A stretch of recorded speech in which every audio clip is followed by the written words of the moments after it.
Salut à tous, c'est Nicolas, on se retrouve pour une deuxième vidéo concernant ma copie d'écrit 1 d'agrégation externe.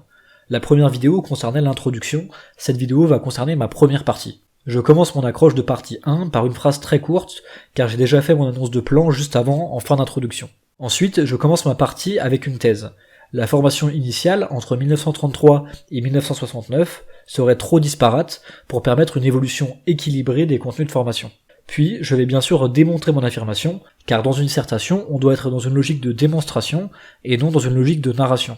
J'explique donc que non seulement les lieux de formation sont divers, les NEP, les IREPS, les CREPS, etc., mais donnent surtout lieu à des contenus de formation différents. Contenus techniques dans les CREPS, et contenus plus scientifiques dans les IREPS. J'ai donc affirmé ma thèse avant de la démontrer. Mais on peut aussi faire l'inverse et faire la démonstration en amont pour arriver in fine à la thèse. C'est d'ailleurs ce que j'ai fait juste après. J'explique que dans les centres de formation tels que l'ENEP, on enseigne assez tôt des sciences qui ne sont pas directement reliées au mouvement corporel. C'est notamment le cas des sciences humaines.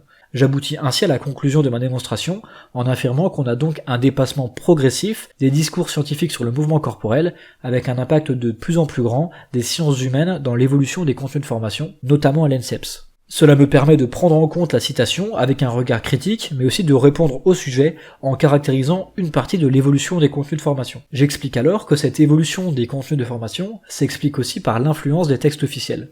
Par exemple, les IO de 67 sont influencés par Jean Le Boulch et les sciences humaines, ce qui va aboutir à une influence des sciences humaines sur les contenus de formation. Après avoir démontré cette influence des textes officiels sur l'évolution des contenus de formation, je m'attaque maintenant à la démonstration de l'influence des pratiques sur cette évolution. J'explique que les contenus se sont sportivisés dans les CREPS et à l'ENSEPS, et que cela s'explique en partie par la sportivisation des pratiques dans les années 60, avec notamment l'obligation de la S dans les établissements. Mais je vais tout de suite nuancer cette thèse, car il faut essayer d'être le moins simpliste possible dans ces démonstrations, et d'avoir la réflexion la plus riche possible. J'annonce que je vais démontrer que parfois, l'évolution des contenus de formation ne suit pas du tout l'évolution des pratiques. Dans les années 60, les pratiques se sont nettement sportivisées, alors que l'analyse des emplois du temps des étudiants de l'ENSEPS indique que ceux-ci continuent d'avoir des cours de méthode suédoise. Enfin, puisque les contenus de formation ne se limitent pas aux contenus de la formation initiale, je fais un détour sur les contenus de la formation continue, en expliquant qu'ils sont quasi inexistants avant les stages Maurice Baquet des années 60, qui proposent alors des contenus fonctionnels,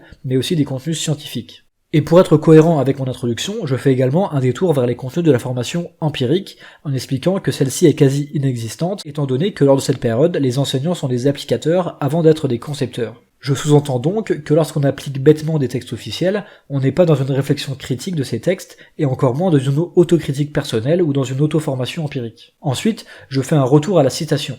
J'explique que les différents centres de formation se meuvent dans l'inconfort, comme le disent Vigarello et Irlinger. Et j'explique que ces différents centres ne gèrent pas les équilibres évoqués par les auteurs de la même façon. Enfin, je résume ce que j'ai démontré dans cette première partie. Entre 1933 et 1969, l'évolution des contenus de formation se réalise dans le cadre d'une diversification des sciences d'appui et dans le cadre d'une sportivisation. J'explique que ces évolutions se font dans le cadre d'un équilibre qui est plutôt en faveur des connaissances de terrain à l'intérieur d'une formation plurielle. Mais j'en profite pour critiquer les propos des auteurs et contester l'idée que les études d'éducation physique ont uniquement pour issue l'enseignement. J'explique que les CREPS forment également des entraîneurs ou des cadres du milieu sportif extrascolaire. Pour terminer, je précise que j'ai démontré que l'évolution des contenus dans la formation pouvait être en rupture avec les pratiques de terrain, comme en ce qui concerne les cours de méthode suédoise dans les années 60 à l'ENSEPS. Voilà, cette vidéo est maintenant terminée, j'espère qu'elle vous a plu, je vous dis à bientôt pour une prochaine vidéo.